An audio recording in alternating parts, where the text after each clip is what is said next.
Hello and welcome to the Kinda Queer podcast, where today we are going to be looking at queer fashion.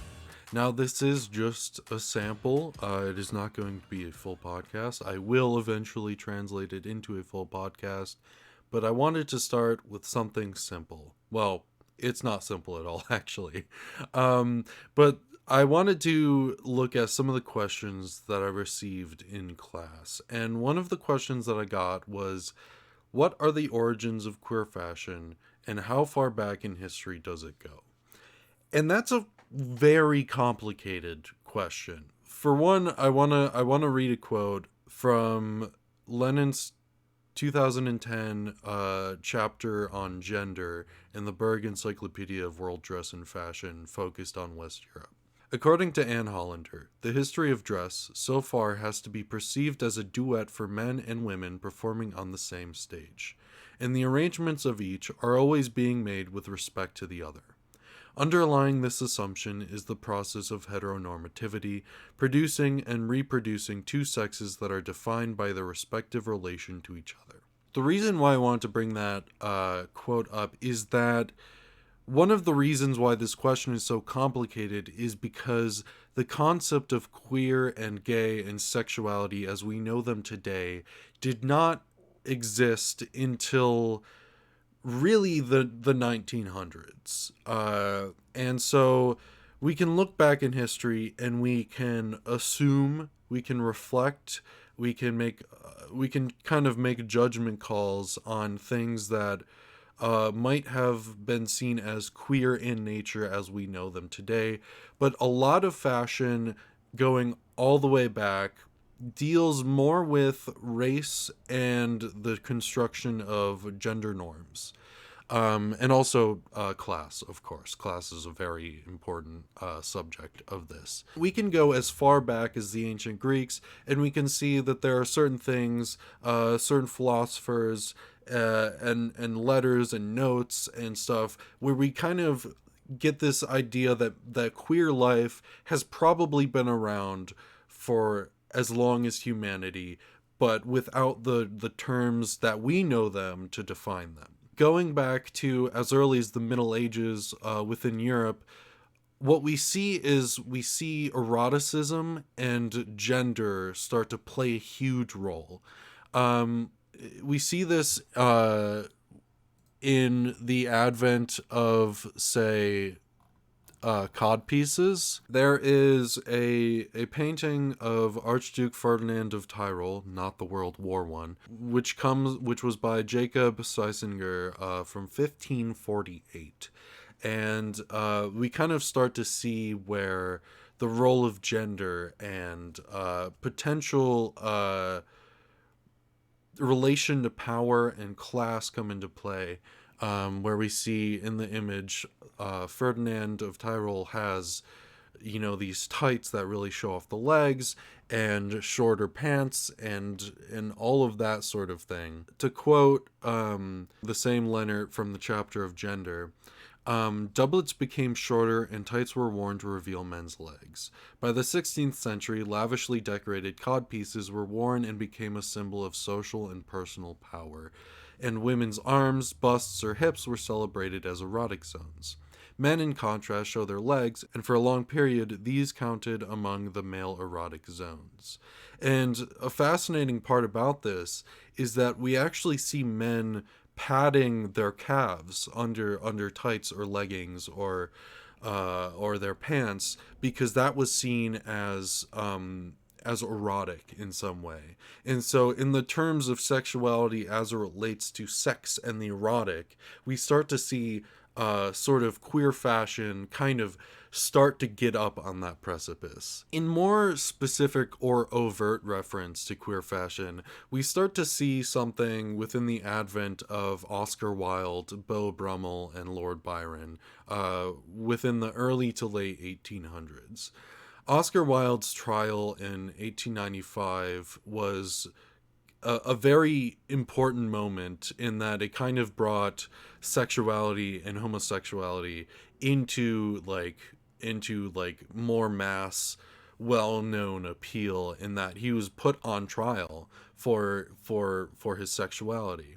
And while many people think of Oscar Wilde as this character who was an author, a writer, who certainly contributed to the concept of sexuality and queerness, what many people don't understand is that he was one of like the displays of queer fashion as we know it. At the time, he was labeled a bohemian and most likely a dandy, and this concept of the dandy comes into play largely with the invention and the popularity of the suit. And I have another quote from Rand, 2017, which is on the right to be handsome, the queer sartorial objects of masculine of center fashion. Quote, dandyism usually implies a sort of sartorial excess that is immaculate attention to the details of tailoring and grooming, careful combinations of colors, patterns, and textures, and exquisitely tasteful accessories. It followed the rules of male dress so precisely and with such careful attention to all of its details that the wearer both conformed to and exceeded the expectations of masculinity. So this is kind of where the idea of flamboyance starts to show up, where we see this excessive use of dress. We see very immaculate sense of style start to emerge. And because this was different, it was sort of a marker of queerness or sexuality because it was outside of the normal code of dress. And then for women, we see sort of a similar onset with the French lion or lioness. And this concept really came about during the July monarchy within France. I have another quote from the same chapter on gender that says, quote, the lioness was a paradoxical figure because her assertiveness was attractive. She was linked to the rebellious heroines in the novels of George Sand, who was a cross-dresser herself. This is also kind of where we start to see an evolution into what is known as the mannish lesbian, which begins to be known around the early 1900s, especially evolving into the 1920s, which includes the concept of androgyny really starts to become a bigger role. And the mannish lesbian, while the term lesbian didn't quite exist yet, and was not necessarily associated with sexuality, like this concept of the mannish lesbian or the women who would dress in a more masculine way was not necessarily associated with sexuality or lesbianism as we know it today. It did kind of, in reflection, you can look back on it and see how these women were extricated from the norms of society, in a similar vein to how we look at sodomy laws now, where sodomy was not necessarily inherently linked to sexuality in terms of being gay, but in retrospect, in reflection, we can understand how that connects more inherently to our terms as we know them today. But the ways that the mannish lesbian was kind of known was that women would dress in a more masculine way, often wearing suits or monocles. And once again, we see the suit play a massive role, which is a theme that you will notice once the full episode comes out. But that is my little tiny, probably longer than it needs to be, summary of some of the very brief basic history of queer fashion. And in the full podcast, I will dive much deeper into a lot of this. You will see the Peacock Revolution, or gender fuck drag, which is a very interesting thing. We look at all sorts of things, so it's gonna be a great time.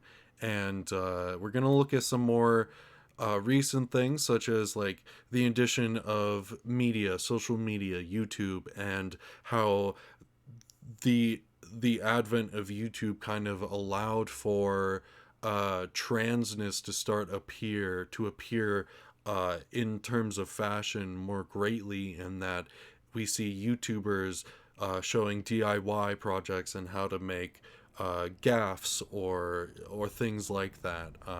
So we're gonna dive deep, and it's gonna be a great experience. So I hope you'll enjoy it, and I hope you enjoyed this.